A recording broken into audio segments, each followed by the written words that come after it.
They told me all I had to do was listen. That was the order. That was the task. Nothing more. Just sit in the mud, headset on, and wait for sounds in the dark. But when you're alone out here, forward of the trench, with nothing between you and the wire but silence and shadows, you start to hear things that may not be there. Drips that sound like footsteps. Rats that sound like voices. The wind that sounds like someone breathing just out of sight. I pressed the headset tighter, listening for the enemy. But the truth is, I wasn't sure anymore if what I heard belonged to them. Or to me. Before we begin, take a moment to settle in. If you enjoy these slow, reflective war stories, consider liking the video and subscribing, but only if it feels right. And let me know in the comments where you're listening from, and what time it is for you. It's always grounding to see this quiet community scattered across the world, finding stillness together. Now dim the lights. Let a fan hum in the background if you have one. Tonight's story isn't about battles or charges. It's about waiting.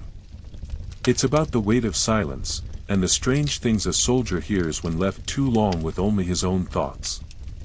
This is the listening post. They put me on the post just after dusk. The trench behind me was already sinking into shadow, its wooden planks slick with mud, its walls dripping from a day's worth of rain. 4 hours, the sergeant said. Nothing more. You hear anything, anything at all, you get it written down. I nodded. Took the pack, the headset, the logbook. Then I crawled forward into the shallow dugout they'd cut just ahead of the line. It wasn't much. A hole in the ground, half covered with a tarpaulin, barely enough room to sit. The mud sucked at my boots as I settled in, the weight of the earth pressing close on all sides. I placed the headset over my ears. Heavy. Cold. Smelling of metal and sweat. And just like that, I was alone. The trench behind me was 50 yards back. Too far for voices. Too far for comfort. Ahead of me, wire. Stakes.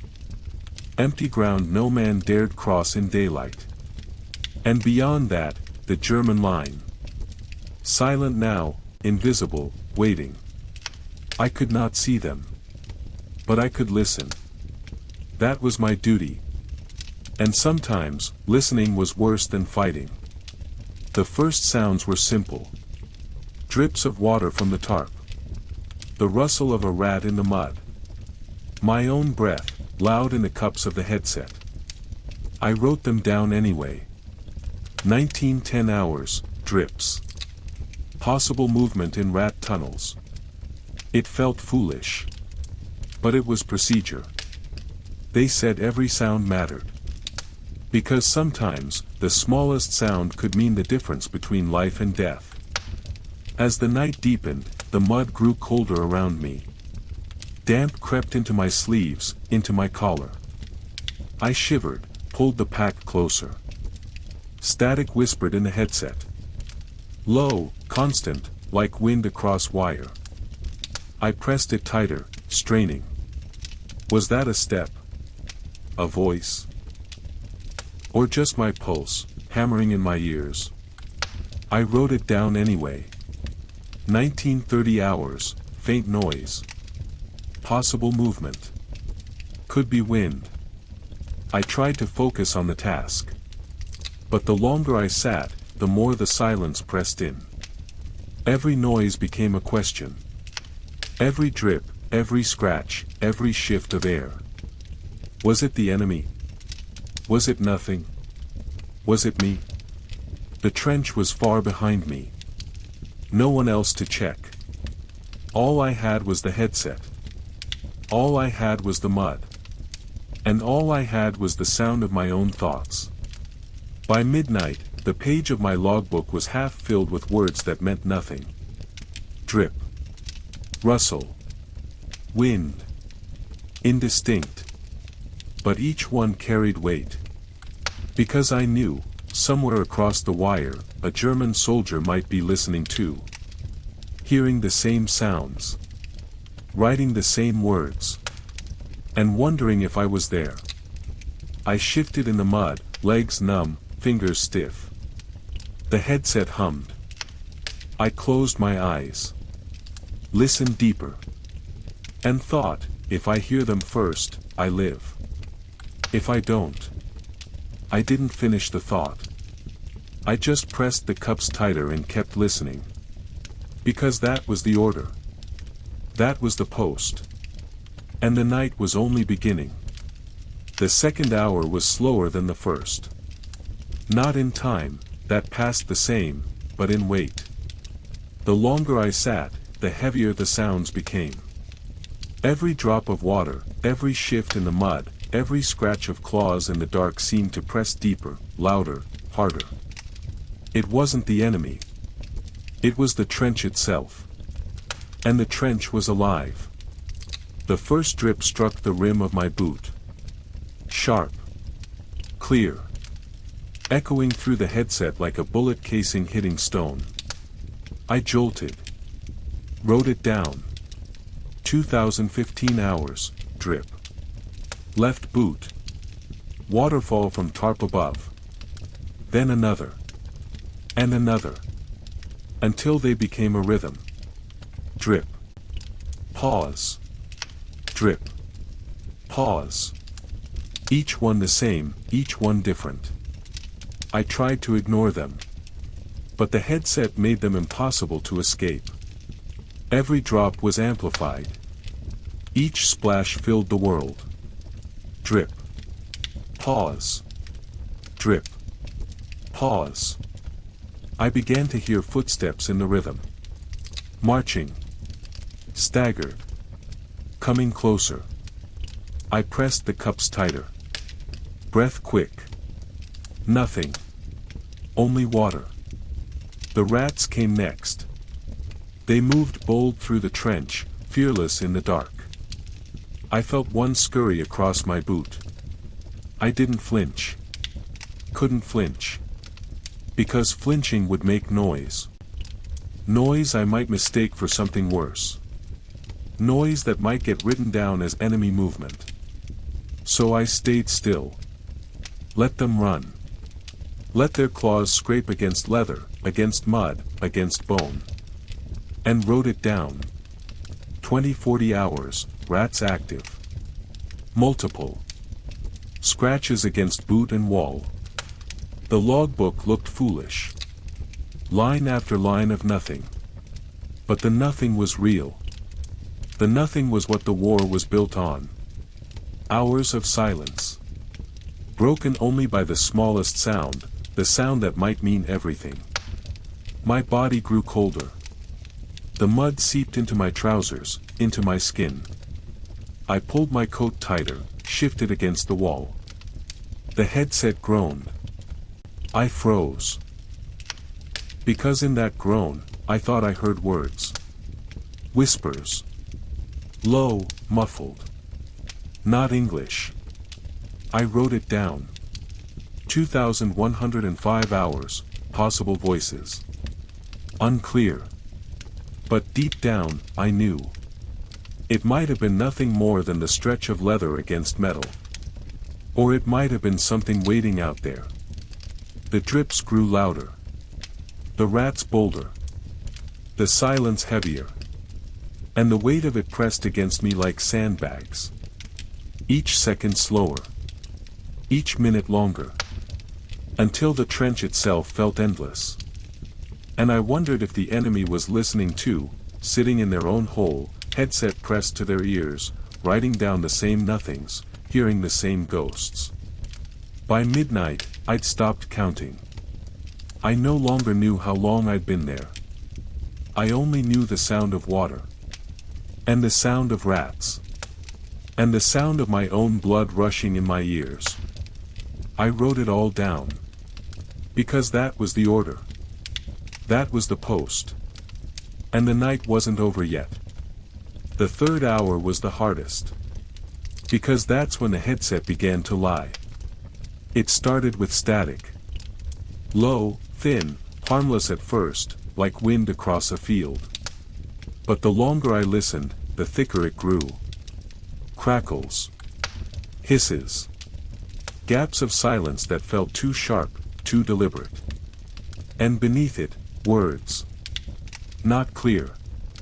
Not full. Just shapes. A syllable here. A breath there. Enough to make me doubt. Enough to make me believe.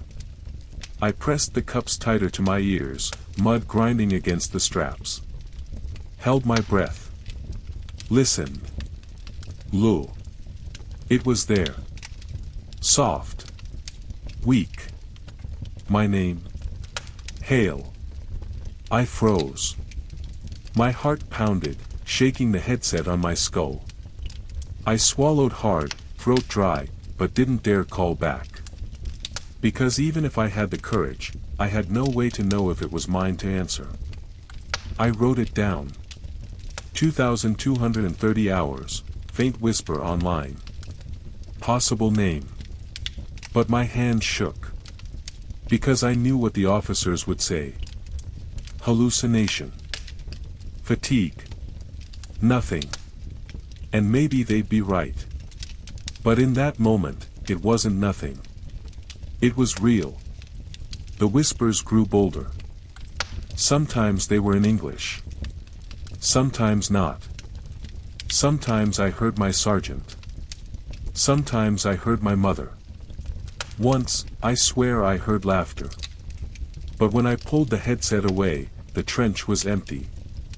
Silent. Only rats. Only drips. And when I pressed the cups back, the whispers returned. I began to wonder if the headset was cursed. Not just broken, not just faulty. Cursed. Made to carry voices from somewhere else. The men who'd worn it before me. The men who hadn't come back. Their last words trapped inside the static. Waiting for someone else to hear. And tonight, that someone was me. I tried to shake the thought. Focused on procedure. Listened. Logged. 2,310 hours, indistinct noise. Possible wind. 2,315 hours, rat movement near wire. 2,320 hours, whisper. Female. Not English. Line after line of madness. But the order was clear. Write it all down. So I did. Even when I knew it meant nothing. At some point, I realized I was rocking. Back and forth. Like a child. Like rocking could keep the voices steady. Keep them from turning into screams. I pressed my forehead against the mud wall, headset digging into my ears, static buzzing deep in my skull. And still, I listened. Because I had to. Because that was the post. By the time the relief came, I wasn't sure what was real anymore. The sergeant's hand on my shoulder. The words, "That's enough, Hale. Off duty." I thought they were just another whisper. Until I looked up and saw his face. And realized I'd survived another hour. But the whispers didn't stop when I took the headset off. They stayed. Low. At the edge of hearing. In the trench. In my head. Everywhere. They gave me the notebook to record enemy movement. That was the purpose. Nothing more. But by the fourth hour, the notebook had become something else. Not a log. Not a record. A mirror. The first page looked official enough. Times written in the left margin. Notes on the right. 1910 hours, drips. Possible rat tunnels. 2015 hours, waterfall from tarp. No movement. 2,105 hours, possible voices. Unclear. Clean. Useful. Military. But as the hours stretched, the words began to change. By midnight, my handwriting had thinned. Letters shaking. Lines breaking. The words came faster, less neat. 2,230 hours, whispers. My name. Don't know if real. 2,310 hours, not wind. Not rats. Something else. Something near the wire. And then, not procedure at all. Just thoughts. Scattered. Slipped between the lines like weeds. Can't swallow. Throat dry. Feel them watching. Don't blink too long. How long has it been? The notebook wasn't theirs anymore. It was mine. I pressed my pencil harder, writing to prove I still existed. Each mark a heartbeat. Each line a breath. Because if I stopped writing, maybe I'd stop altogether. The headset buzzed. I jotted it down. 0030 hours, static. Sharp. Like breathing. I paused. Then added, could be mine. Another drip. 0045 hours, waterfall. Louder than before. Then I added, drip counting time. Easier than the watch. The rat scratched near my boot. 0110 hours, rats. Always rats. Don't fear me anymore. Then, maybe they know I won't move. It went on like this. Every sound, real or not, became a line. Every line became confession. Until the notebook held not the war, but me. My fear. My silence. My proof. I remembered training, when they told us to write what you hear, nothing more. I wondered if they knew. If they knew how much a man could hear when left alone too long. Not enemy movement. Not German whispers. But himself. The voice inside that only comes out in the dark. By the second half of the notebook, the pages were stained. Mud. Rain. A streak of blood from where my knuckles scraped the wall. The paper warped, pencil blurring into gray smears. But the words were still there. Clear enough to read. Clear enough to haunt me. At one point, I wrote. The trench doesn't need enemies. The trench makes its own. I didn't remember writing it. But the words were mine. And once they were down, they were real. By the time my relief came, my hands ached, my pencil was dull, and the notebook felt heavier than the rifle I wasn't carrying. The sergeant flipped through it, scanning quickly. He nodded.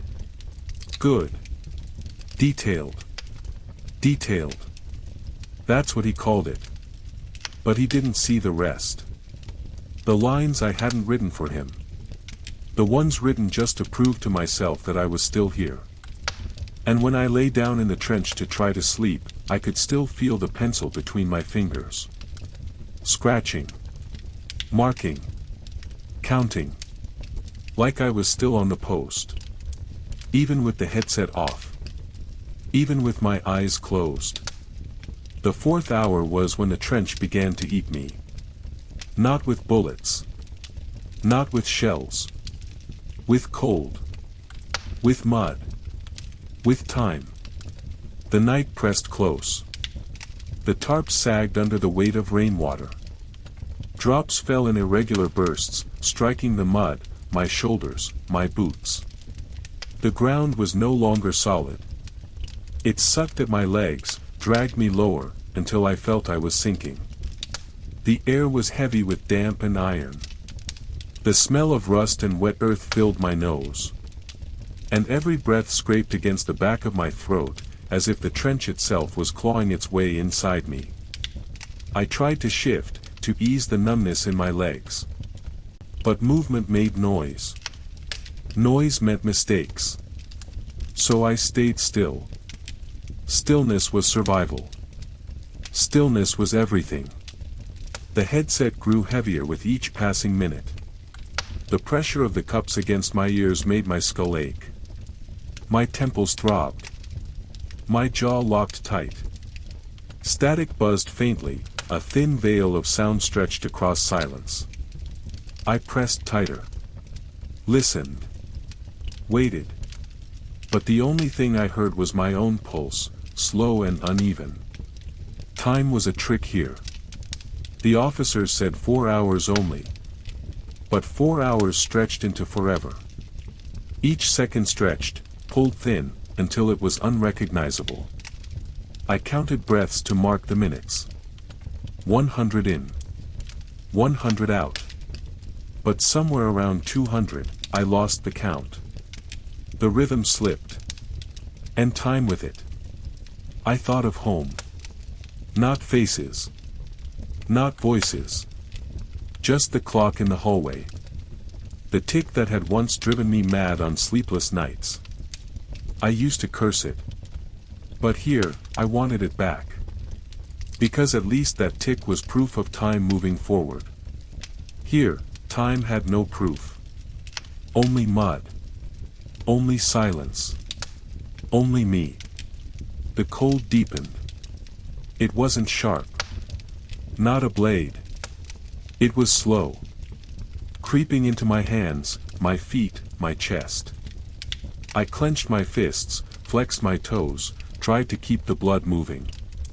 But it was no use. The trench claimed it all. And the longer I sat, the more I wondered if I'd ever be warm again. I pressed the headset closer. Hoped for sound. Any sound. Something to remind me that the world outside this hole was still alive. But the line stayed empty. No steps. No voices. Only the low buzz of static. And the drip. Always the drip. I wrote it down anyway. 0200 hours, nothing. Only static. Only water. Then I added, without thinking, cold is louder than the enemy. My eyes burned with exhaustion. I tried to blink, slow, steady. But each time I closed them, I felt myself slipping. Not into sleep. Into something else. A place where the trench wasn't mud anymore. It was a mouth. And I was inside it. Being swallowed, inch by inch. The fourth hour stretched longer than the first three combined. Not by the clock. By the weight. By the silence. By the trench itself, pressing in from all sides. When my relief finally came, I didn't hear him at first. A hand shook my shoulder. I flinched, headset slipping, heart hammering. Off duty, he whispered. I pulled the cups off, mud-stiff hands fumbling. The world outside the headset was no quieter. Only different. More empty. Less sharp. But still heavy. Always heavy. I stumbled back toward the trench, legs weak, body numb. And for the first time that night, I realized the truth. It wasn't the enemy that broke us here. It was the waiting. The hours. The silence. The trench itself. By the 6th hour, the night had sharpened. The rain eased, the drip slowed, but the silence grew heavier. And in that silence, the wire began to move. It wasn't real, not at first. Just the way shadows shifted when the wind pressed the stakes. But to my eyes, raw, wide, exhausted, every sway became a man. Every glint of moonlight on wet wire became a rifle. Every shadow became an enemy crawling closer. I gripped my pencil, hands shaking. Wrote fast. 0315 hours, movement near wire. Multiple shapes. Possible patrol. I pressed my ear harder to the headset, heart pounding. Static crackled faint. Then, nothing. No voices. No steps. Just silence. But my eyes still swore the wire was alive. I wiped mud from my face, blinked hard. Looked again. Still shapes. Still movement. Still men who weren't there. I wrote again. 0330 hours, movement persists. Cannot confirm. The page blurred. Not from rain. From my own eyes. The fear was worse than gunfire. Because gunfire is real. Gunfire you can fight, you can hide from. But phantoms. Phantoms can't be shot. Can't be escaped. They live in the space between what you see and what you know. And that space was all I had left. I pressed the headset tighter. Listened deep. And in the static, I swore I heard scraping. Metal on metal. Wire being cut. I froze. Breath shallow. Heart loud. The sound came again. Sharp. Deliberate. Real. I scribbled fast. 0340 hours, wire cut. Multiple points. Enemy advancing. I lifted the headset, stared into the dark. Shapes moved. Shadows swayed. Bootsteps in mud, or maybe just water dripping. I couldn't be sure. I wanted to call out. But the post was silent. My voice wasn't mine to use. So I sat, shaking, notebook damp, headset buzzing. And waited. The phantoms drew closer. I saw their helmets. Their rifles. Their hands reaching through wire. I blinked. Gone. Only stakes. Only wet metal. Only silence. I gripped the radio handset, pressed it hard. Static hissed, faint and cruel. No voices answered. The line stayed dead. The trench behind me stayed silent. And I realized. I could scream, and no one would hear. I could write, and no one would believe. I could listen forever, and still never know what was real. When the relief came, my body jerked like I'd been shot. Another hand on my shoulder. Another whisper, off duty. I looked back at the trench. Men waiting. Alive. Real. But when I looked forward, the wire still moved. The phantoms still swayed. And I knew. Whether I left the post or not, they would follow. The 7th hour was when my duty betrayed me. Because that was when I heard the enemy. And I was certain it was real. It began as a faint scrape. Not the slow creak of wet wood. Not the endless patter of dripping water. A sharper sound. Metal on metal. Like wire being touched. I froze. The pencil in my hand snapped at the tip. I wrote anyway, jagged letters pressing deep into damp paper. 0410 hours, wire movement. Cutting sound. Enemy present. My pulse hammered. The headset buzzed faint, whispering with static. And behind it, I swore I heard breathing. Not mine. Theirs. I pressed the cup so tight my ears ached. The sound came again. Quick. Deliberate. Cutting. I grabbed the logbook, scrawled harder. 0412 hours, multiple cuts. Immediate threat. Report required. My chest ached. Because this was it. This was the moment they warned us of. The moment when waiting turned into action. I reached for the signal whistle at my belt. My fingers brushed the cold metal. If I blew it, the trench would wake. The men would rush forward. Flares would light the sky. Rifles would be leveled. If I blew it, the night would end. And men might live. Or die. Because of me. I hesitated. Pressed the headset again. The scraping grew louder. The whispers clearer. Not words I understood. But voices. Low. Careful. Close. I pressed the pencil to the page, hand shaking. 0415 hours, voices confirmed. Enemy within reach. My breath came ragged. My throat tightened. This was real. It had to be. I lifted the whistle. Brought it to my lips. But no sound came. Not because I didn't blow. Because I couldn't. My lungs locked. My body froze. As if some deeper part of me knew what my hands refused to admit. I tried again. Forced air. But the whistle slipped, clattering against the mud. I snatched it back, heart hammering. Looked out at the wire. Shapes moved. Dark. Shifting. Figures bent low, crawling closer. I blinked. They were gone. I tore the headset away, ears ringing. Listened with bare ears. Silence. Only the drip. Only the rats. Only the trench breathing.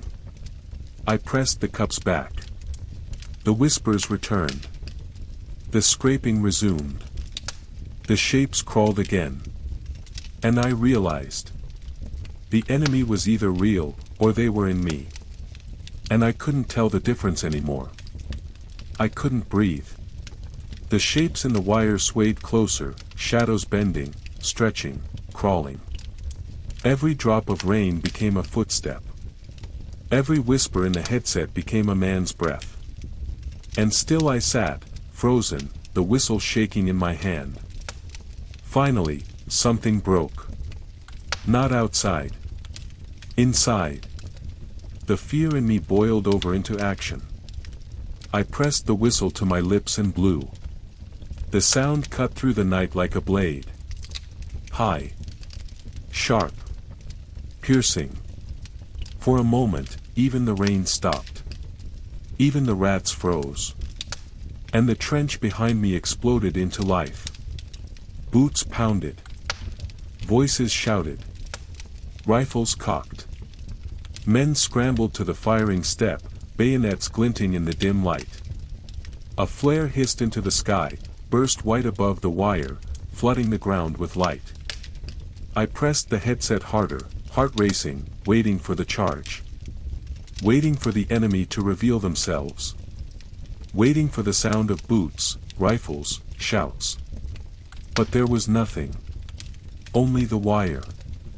Still. Silent. Empty. The shadows melted away under the flare's harsh glow. No men. No patrol. No cutters. Only twisted metal, glistening wet, unmoved. The sergeant's voice snapped through the trench. Where? Where's the movement? I couldn't answer. Couldn't take the headset off.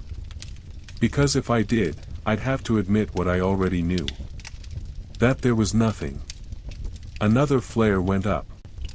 Another burst of white. The wire stood empty.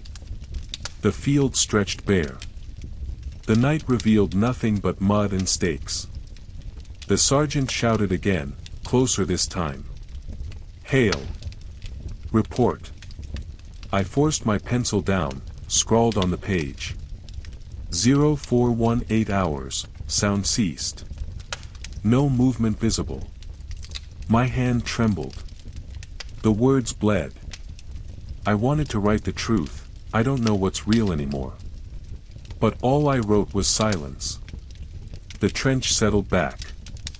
Boots slowed. Voices dropped. Men grumbled, cursed. Some laughed, bitter. A false alarm. Because of me. The sergeant's hand clamped my shoulder hard. Don't waste us again, Hale. I nodded. Couldn't look at him. Couldn't look at anyone. Because the truth burned deeper than their anger. It wasn't just a mistake. It was betrayal.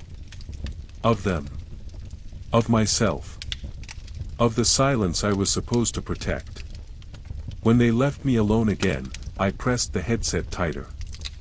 And the whispers returned. Clearer than before. As if mocking me. As if saying, we were never here. But you brought them anyway. The trench quieted again, but not fully. Not the way it had been before. Now there was a different kind of noise. Men muttering. Boots shifting. A cough, a laugh too sharp, the scrape of a bayonet against wood. Each sound carried something heavier than anger. Distrust. I kept my eyes on the mud in front of me. Didn't dare look back. Because I knew if I did, I'd see them staring. Not at the wire. At me. At the boy who cried wolf in the middle of no man's land. The headset buzzed faintly.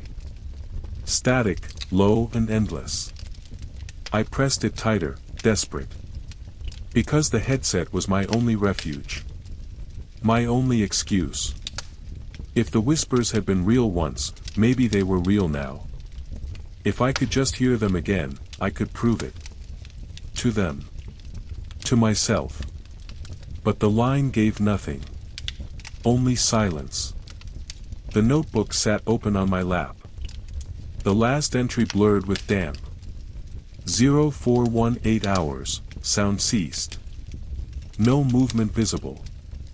I stared at it, the pencil loose in my hand. Wanted to cross it out.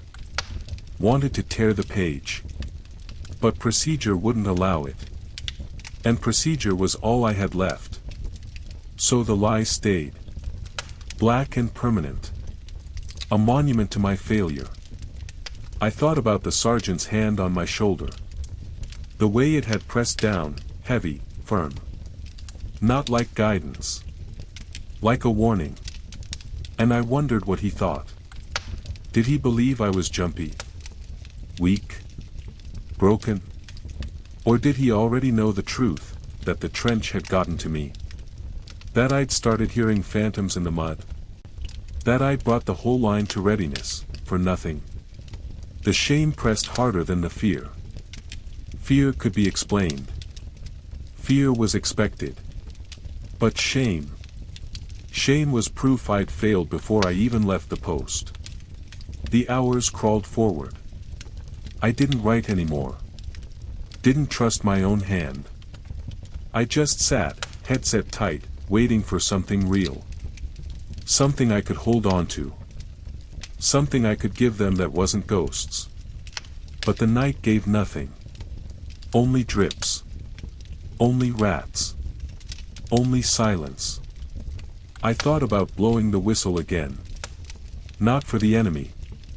For me. Just to hear the trench come alive. Just to prove I still mattered. But I couldn't. Because once was mistake. Twice would be madness. And I knew which side of that line I was already leaning toward. So I sat in the mud, headset humming, whistle cold in my hand. And I promised myself one thing. If the enemy came for real, if they touched the wire, if they crossed the field, I wouldn't wait. I wouldn't hesitate. I'd blow until the trench burned with sound. And if they didn't come, then maybe I'd just sit there forever. A ghost with a notebook. A phantom in the wire. No enemy required. Day bled into morning, slow, gray, endless. The relief came with boots squelching in the mud, a quiet order to stand down. I peeled the headset off, ears raw, temples pounding. The world outside was no quieter. But it was emptier. Because the whispers stayed with me. The shame stayed with me. And the false alarm became heavier than any truth I'd ever written. Dawn on the front wasn't sunrise. It wasn't like breaking clean over a horizon. It was gray. A slow bleed of color through fog and smoke, seeping into the world until the night realized it had ended. And for me, sitting in the mud with the headset slipping from my ears, dawn was not relief. It was weight. Because it meant I had lived another night I wasn't sure I wanted to carry. The sergeant's voice came low. "Stand down, Hale. Post is done." I nodded, throat dry, legs stiff. Slid the headset off. The world outside wasn't quieter, it was just different. The hum of men waking, boots in mud, mess tins rattling. Normal life in the trench. And yet it felt foreign. Too loud. Too careless. As if they hadn't heard what I had. As if they hadn't seen the shadows in the wire, the ghosts in the dark. I carried the notebook back with me. The pages heavy, smeared, filled with half-truths and lies. The false alarm glared at me from the middle. A single line that weighed more than all the rest combined. The men didn't look at me as I passed. Or maybe they did, but I couldn't lift my eyes to meet theirs. Either way, the silence between us said enough. Breakfast was ladled into tin mugs, thin broth, stale bread. I sat with it steaming in my hands, but couldn't bring myself to drink. Not after a night of listening. Because the trench noise didn't stop with the headset. It lingered. In the scrape of spoons, I heard wire being cut. In the clatter of boots, I heard footsteps approaching. In the cough of a man 2 seats down, I heard a whisper calling my name. I set the tin aside. Pressed my hands over my ears. But even then, the silence carried sound. Because once you've listened too long, you can't unhear it. The bell rang somewhere down the line. A small thing, routine. Marking the change of watch. But to me, it was more than a bell. It was a reminder. That someone else would sit where I had sat. Someone else would put on the headset. Someone else would write their ghosts into a notebook. And maybe, just maybe, they would hear the same phantoms I had. The thought should have comforted me. Instead, it hollowed me out. Because it meant I wasn't special. It meant I wasn't cursed. It meant this was what the post did to anyone who kept it long enough. The trench didn't need bullets. It just needed silence. Silence was enough to break a man. When I finally lay down, the headset gone, the notebook closed, I thought I might sleep. But the whispers were still there. Soft. Indistinct. Not from the line now. From inside. From me. And I realized the truth. The false alarm wasn't the mistake. Believing the silence was mine to hold, that was the mistake. Because silence belonged to the trench. Always had. Always would. I closed my eyes. Let the bell fade. Let the voices linger. And promised myself this. Next time they sent me forward, I wouldn't trust the wire. I wouldn't trust the headset. I wouldn't even trust my own ears. Because the listening post wasn't about the enemy. It was about surviving the silence long enough to walk back at dawn.